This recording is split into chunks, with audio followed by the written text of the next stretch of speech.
lagi bab yang sangat menarik menurutku. Belajar untuk bisa belajar, pendidikan yang murah dan membebaskan. Ini paragraf pembukanya aja lah ya. Ada salah seorang perempuan dari desa di pesisir barat Pulau Lombok, Nusa Tenggara Barat, namanya Ibu Jumilah. Beliau itu membantu rumah tangga yang tidak lulus sekolah dasar, tapi dia melakukan hal luar biasa.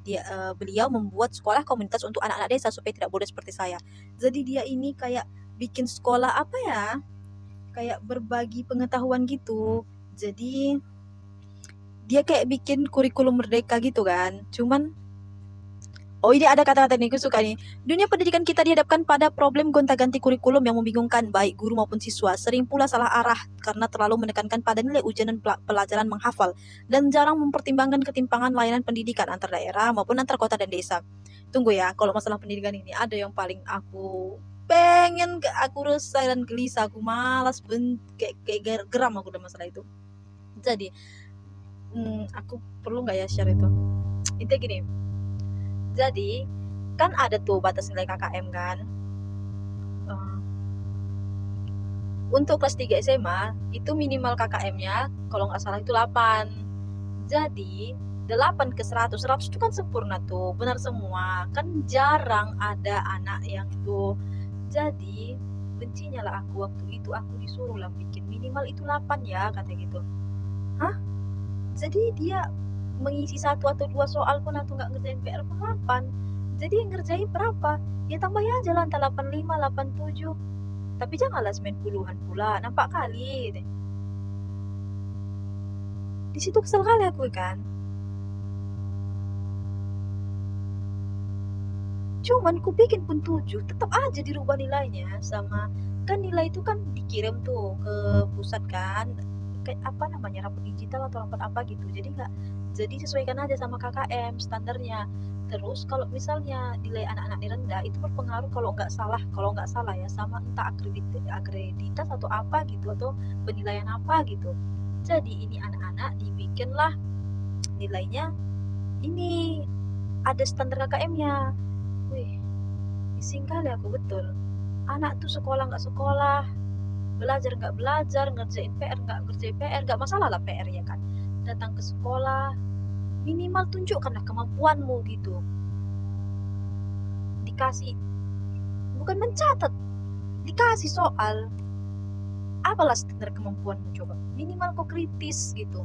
Tanya, apa yang diajarkan nih, untuk apa ini? Kenapa bisa begini? Kenapa bisa begitu? Apa efeknya? Apa aplikasinya ke kehidupan? Kan bisa ditanyakan.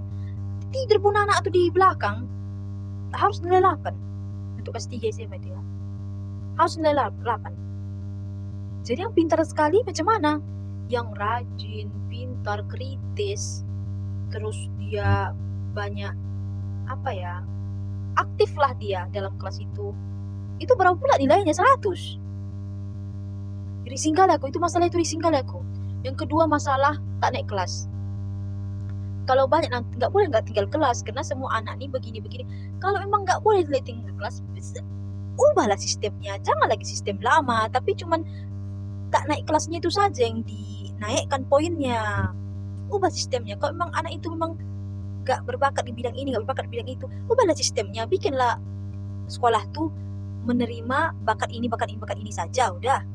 Sekolah lain menerima bakat ini aja, sudah. Bikin lagi yang lain. Jadi bisa dan nilai sesuai bakat anak-anak itu kan.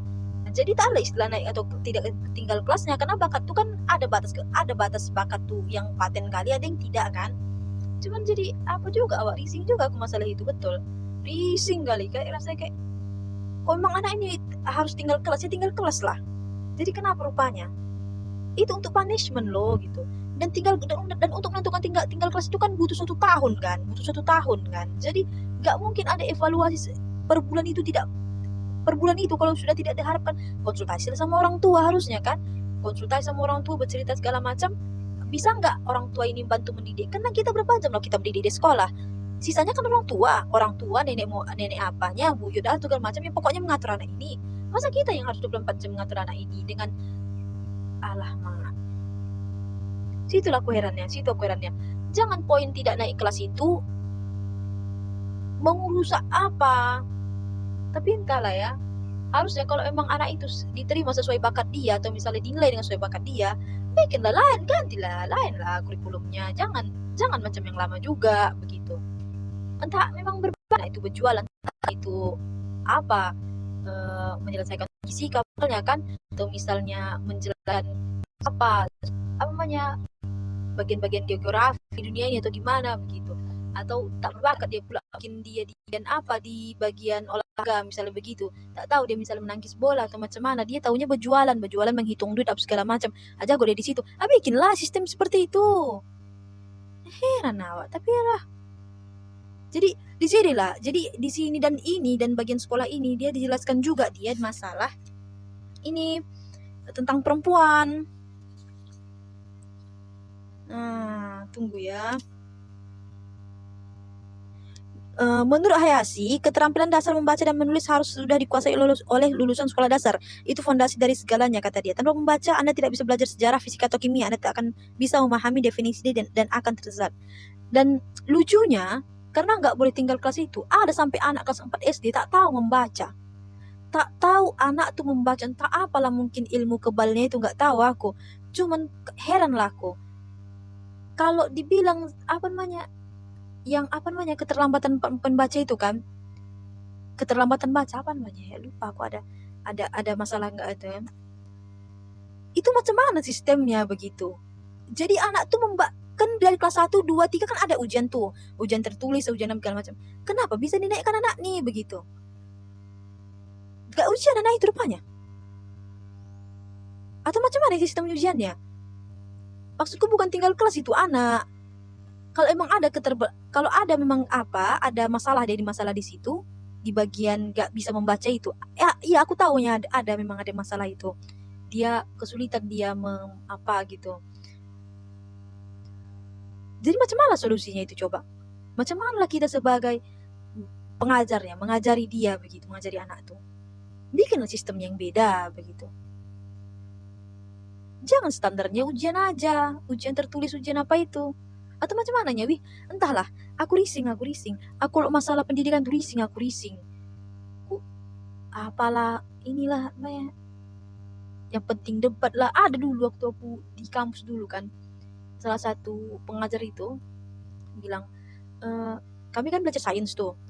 Lihat itu di jurusan, ada jurusan yang nggak belajar sains gitu kan, mereka membicarakan tentang ide segala macam, nggak masalah, paten kali itu, memang ide itu paten. Cuman masalahnya yang di buku itu, kau tahu pertanyaan apa? Kenapa -1 kali -1 sama dengan 1? Itulah nanti kita jabarkan berdasarkan hipotesis ini segala macam, gini. Nah jadi itu adalah sama dengan, jadi nanti -1 kali sama kali -1 sama dengan 1. Itu ada nanti penyelesaiannya itu.